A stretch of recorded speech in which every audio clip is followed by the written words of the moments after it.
Since when has clothes been exempt? Since when has clothes been unsafe?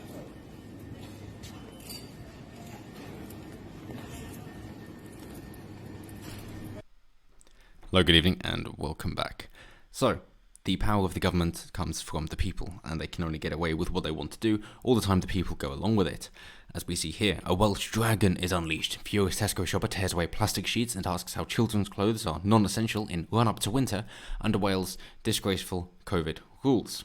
Gwilym Owen, 28, national hero for Wales now, coming off the back of Maureen, 83 from Barnsley, was filmed ripping down covers in Tesco in Bangor last night. It comes as shops are not allowed to sell some goods under the Welsh lockdown. Well, when they say some goods, what are these some goods? There's a whole raft of things which are deemed non-essential, even though it is ridiculous that you could say alcohol, that's essential, but books, non-essential. Tinned food, definitely very much essential. Can openers, not essential. And if you've got an issue with your heating, for example, no, you can't get more duvets. You can't get a kettle either if you need hot water. Not acceptable. So as they say here, information gathered up until now suggests these items cannot be sold during the 17 days of restrictions. Hairdryers, stationery, kettles, other kitchen goods such as microwaves and toasted sandwich makers, phone chargers.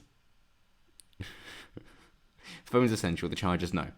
Duvets, sheets, electrical products, scented candles, clothes, children's toys, towels and cushions, wrapping paper. So, yeah, sorry, your birthday's been cancelled.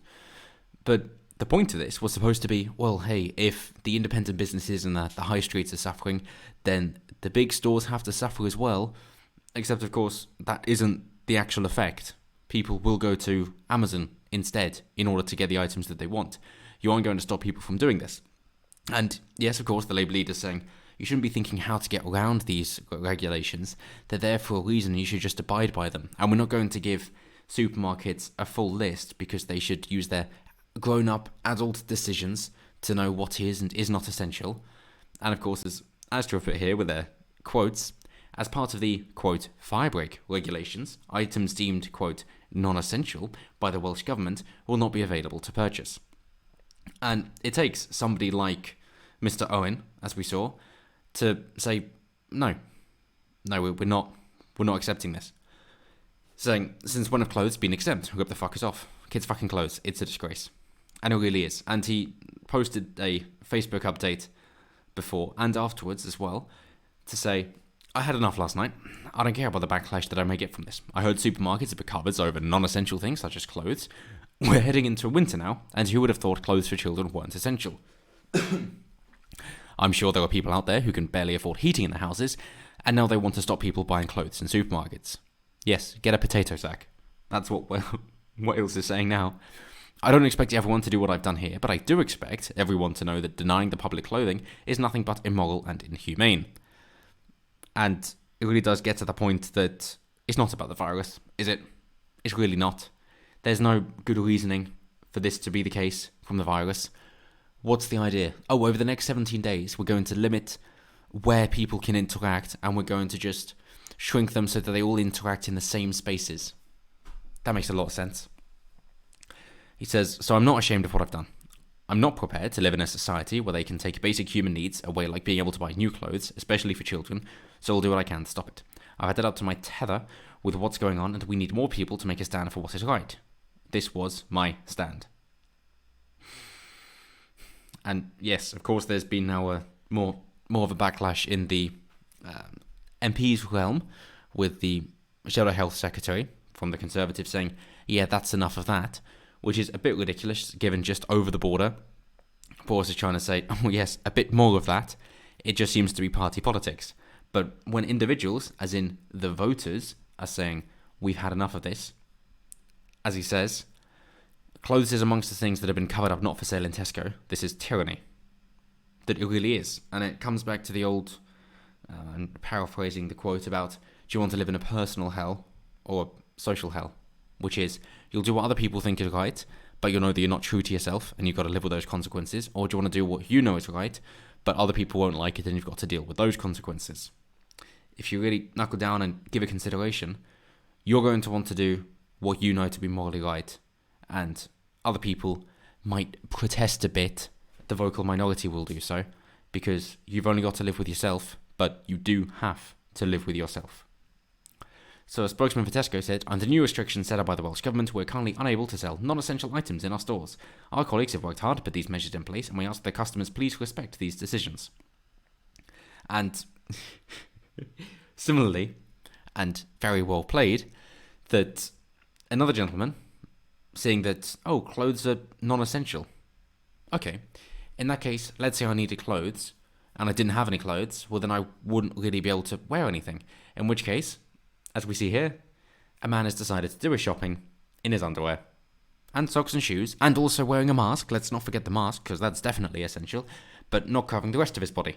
And of course he was turned away. Chris Snowden here, in Newport, Gwent, was turned away saying, you're not allowed in like that.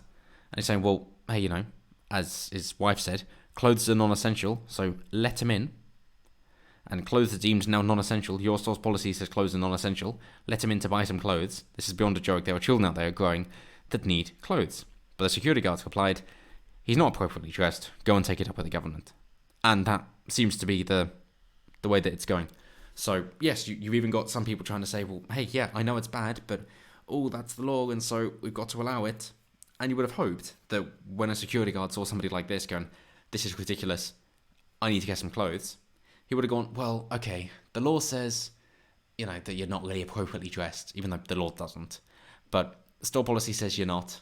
And it's basically, well, do I go along with the government and, you know, try and get more enemies there? Or do I say, you know, come on in and show that we're willing and we're protesting along with you? It would have been a far better decision to let the gentleman in and let him protest with you instead of against you.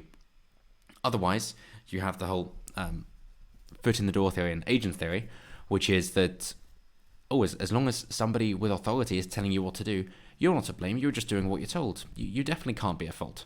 And the same goes for individuals' lives as well, that if somebody else gives you advice and you do what they say, then it doesn't matter if it doesn't work, because it wasn't you, it's not your fault that it didn't work out, it's their fault, so you don't have to take the blame. But that also means that you're not going to be able to do anything that you really want to do, and even in those successes then, you can't really enjoy them either, because you're going to have somebody else telling you, oh, I told you so, in which case, it's best to evaluate the evidence as you see it, and then make a decision for yourself. But what's going on in Wales clearly cannot continue on. This is beyond a joke, and it's nice to see the British sense of humour with protesting in your underwear. It's definitely a nice take on it. But as I said before, that trying to decide what is and is not essential is bloody ridiculous. So let's say you're a parent, you've got a newborn child, and you thought, oh, okay, or you're going to have one soon, and like, oh, better get some baby clothes then for the child, so that they're dressed and kept warm and they're not going to die from exposure. Cool, let's go get the clothes next week. Okay.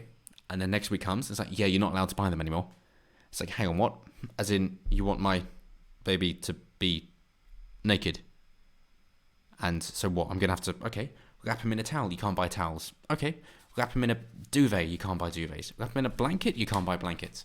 What am I supposed to do at that point? So what have I got around here? I've got an old tablecloth maybe. And that's it? Is that really what you're suggesting?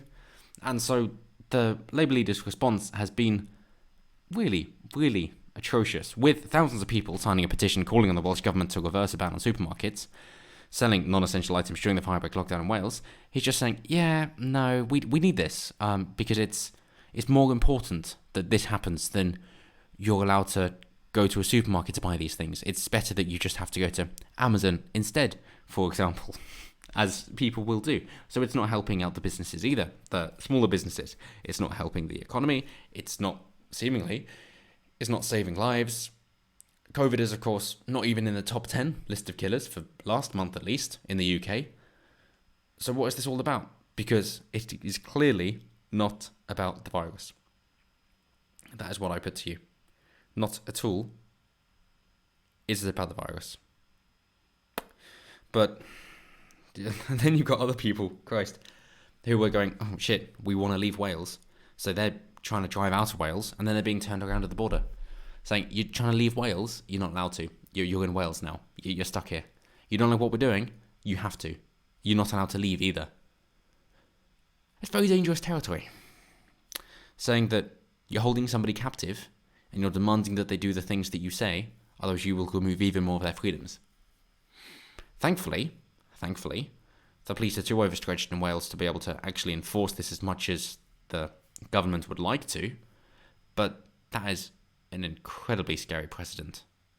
And that is either going to lead to total authoritarianism and ratting out neighbours, or it's going to lead to riots. Or maybe riots and then the authoritarianism. That's where this goes. We've seen it play out time and time again in history, and the same will happen here.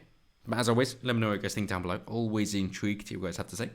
And as always, until next time, have a good one.